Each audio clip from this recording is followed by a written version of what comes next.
એક ભાઈ એની પત્નીને કહે, આપણે શિયાળુ વાવેતરની તૈયારી થઈ ગઈ છે, ખેતર ખેડાઈ ગયું છે, બટાકાનું બિયારણ આવી ગયું છે, કાલે વહેલી ઉઠી જાજે, બટાકા વાવવાની શરૂઆત કરી દઈએ.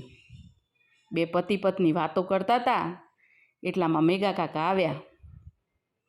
મેઘા કાકા કહે, શું વાતો કરો છો બેવ જણા? એ કાલે બટાકા વાવવાના છે એની વાતો કરતા હતા.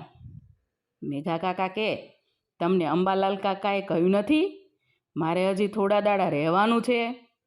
મારે લગ્ન જોવાના છે, લગ્નના લાડવા ખાવાના છે.